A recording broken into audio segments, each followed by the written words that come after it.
Hi, இன்னைக்கு வந்துட்டு பாத்தீங்கன்னா இந்தியா பர்பதோஸ்ல இருந்து இந்தியாவுக்கு ரிட்டர்ன் ஆயிருக்காங்க. காலைல வந்தோடனே பிஎம் மோடியை விசிட் பண்ணி அவர் கூட விஷஸ்லாம் எல்லாம் தனித்தனியா போட்டோ எடுத்து அவர் கூட பிரேக்ஃபாஸ்ட் சாப்பிட்டு குரூப் போட்டோ எல்லாம் எடுத்து அது சூப்பரா போச்சு. 3 வருஷத்துக்கான போட்டோ எல்லாம் போய் எல்லாம் ஷேர் பண்ணிட்டு இருந்தாங்க.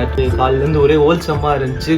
வான்கடே ஸ்டேடியம்ல வந்துட்டு பாத்தீங்கன்னா பரேட் நடத்த போறாங்க. இது யாருக்கு ரொம்ப ஸ்பெஷல்னு பாத்தீங்கன்னா ஹர்திக் பாண்டியா தான். ஏன்னா அவர் அவ்வளோ ட்ரோல் பண்ணாங்க அதே ஸ்டேடியம்ல.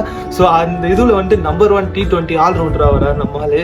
அண்ட் ரிஷப் பந்துக்கும் சரிங்க, ஒரு ஆக்சிடென்ட்ல இருந்து மீண்டு வந்து ஒரு நல்ல ஃபார்ம்ல ஆடி T20 வேர்ல்ட் கப் வாங்குறதெல்லாம் அதுவுமே வேற லெவல் தான். அண்ட் நான் தனித்தனி பிளேயர்ஸ் சொல்றதோட எல்லாருமே நல்லா பண்ணாங்க. டீம் ஒர்க்னு சொல்லுவாங்கல்ல, அதுதான் இங்க ஆக்சுவலா இம்ப்ளிமெண்ட் ஆயிருக்கு. போன வருஷம் கப் வச்சிருந்தா கூட இந்த அளவுக்கு செலிப்ரேட் பண்ணிருப்பாங்களான்றது தெரியாது. ஏன்னா போன வருஷம் வந்து கிட்ட போய் தோத்த அப்புறமா தான் எல்லாருக்குமே ஃபீல் ஆச்சு. இந்த வாட்டி இன்னும் கூட என்னால அந்த வைபை விட்டு மீற முடியல. நான் மட்டும் இல்லை, இந்த மாதிரி நிறைய பேருக்கு அப்படிதான் இருக்கு. அதை தான் முக்கியமா கன்வே பண்ண நினைச்சேன். அதான் இந்த ஒரு வீடியோ.